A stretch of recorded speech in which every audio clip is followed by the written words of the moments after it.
Hi, London. Hi, Cadence. Hey, I've got a story for you. It's called Make Way for Ducklings. It takes place in Boston. It's a big city on the east coast of the United States. So let's get to it.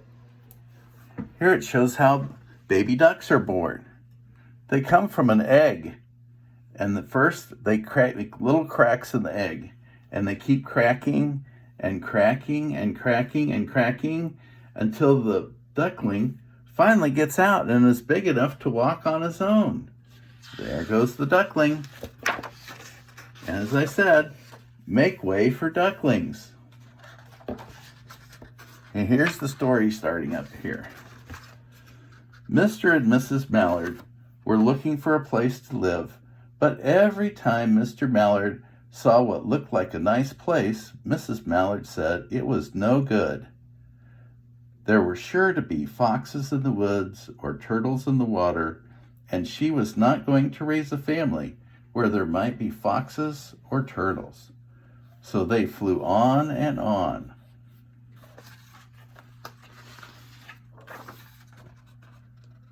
When they got to Boston, they felt too tired to fly any further.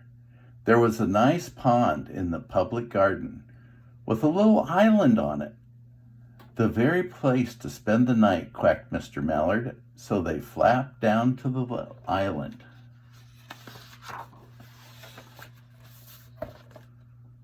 Next morning, they fished for their breakfast in the mud at the bottom of the pond, but they didn't find much.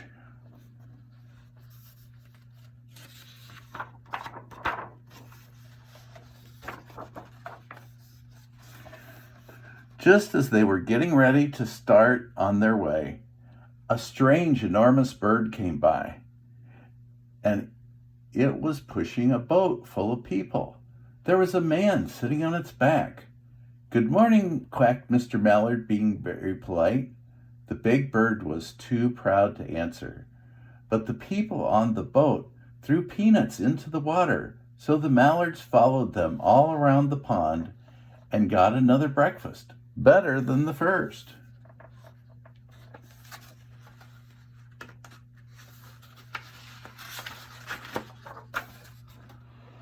"I like this place," said Mrs. Mallard, as they climbed out onto the bank and waddled along. "Why don't we build a nest and raise our ducklings right in the pond? There are no foxes and no turtles, and the people will feed us peanuts. What could be better?" "Good," said Mr. Mallard, delighted that at last Mrs. Mallard had found a place that suited her. But uh-oh. "Look out!" squawked Mrs. Mallard. All the dither. "You'll get run over." And when she got her breath, she added, "This is no place for babies. With all these horrid things rushing about, we'll have to look somewhere else."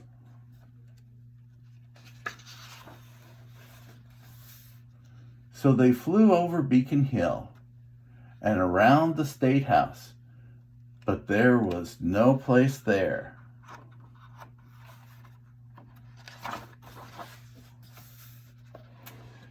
They looked in Lewisburg Square, but there was no water to swim in.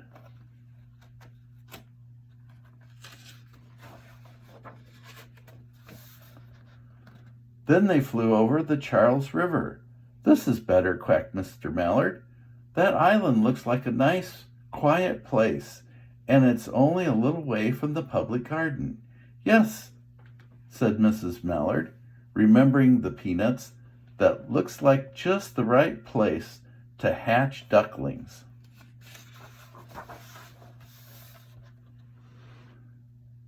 So they chose a spot along the bushes near the water and settled down to build their nest. And only just in time, for now they were beginning to molt. All their old wing feathers started to drop out, and they would not be able to fly again until new ones grew in.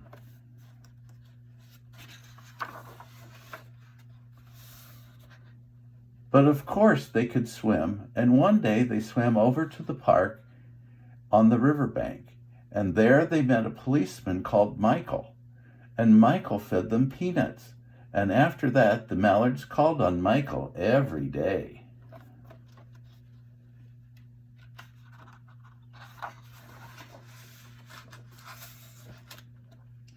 One day, the ducklings hatched out. First came Jack, then Cack, then Lack, then Mack, then Knack, then Whack, and Pack and Quack. Mr. and Mrs. Mallard were bursting with pride. It was a great responsibility taking care of so many ducklings, and it kept them very busy. One day, Mr. Mallard decided that he'd like to take a trip to see the rest of the river was like. Further on, so off he set. "I'll meet you in 1 week at the Prairie Public Garden," he said, as he quacked over his shoulder. "Take good care of the ducklings." "Don't you worry," said Mrs. Mallard. "I know all about bringing up children," and she did.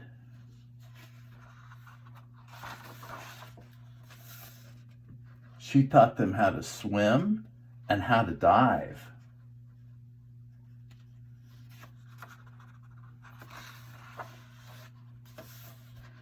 She taught them to walk in line and to come when they were called, and to keep a safe distance from the bikes and scooters and other things with wheels.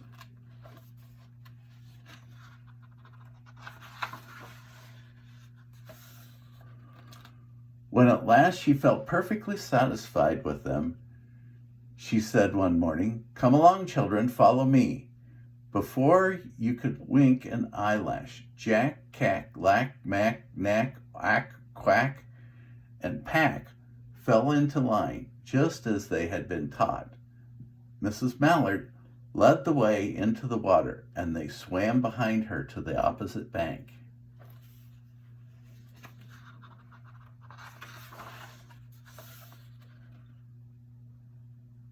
There they waddled ashore and waddled along till they came to the highway.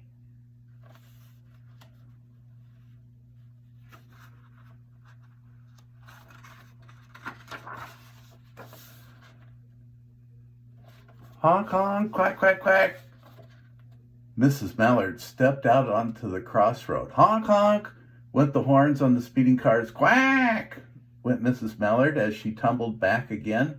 Quack, quack, quack, quack, quack, went Jack, Cack, Lack, Mack, Knack, Whack, Pack, and Quack, just as loud as their little quackers could quack. The cars kept speeding by and honking, and Mrs. Mallard and the ducklings kept right on the quack, quack, quacking.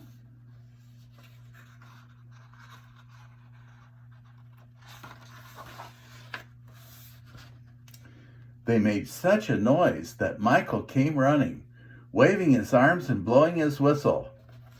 Tweet, tweet!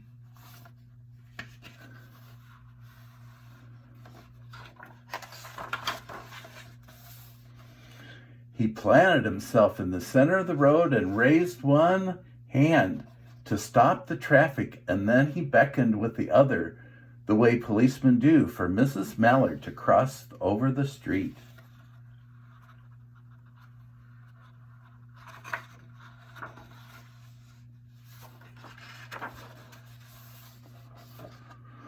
As soon as Mrs. Mallard and the ducklings were safe on the other side and on their way down Mount Vernon Street, Michael rushed back to the police booth.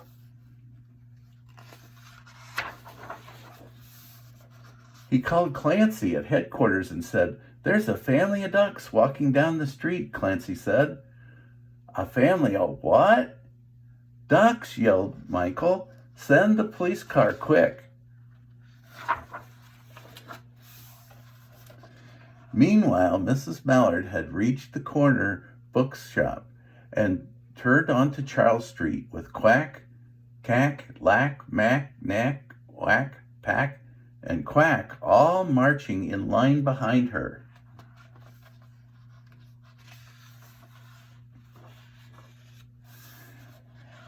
Everyone stared An old lady from Beacon Hill said, "Isn't it amazing?"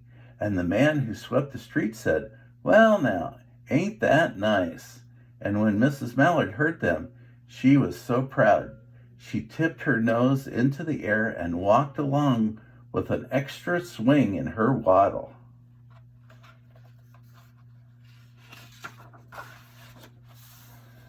When they came to the corner of Beacon Street, there was the police car with 4 policemen that Clancy had sent from headquarters. The policemen held back the traffic so Mrs. Mallard and the Ducklings could march across the street. There they go. They're getting across the street.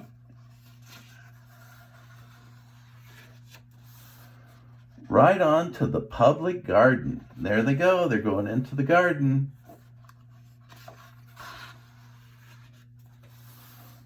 Inside the gate, they all turned around to say thank you to the policeman. The policeman smiled and waved goodbye.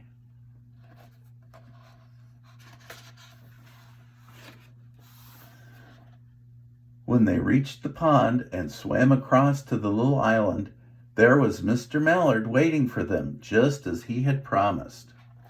There he is.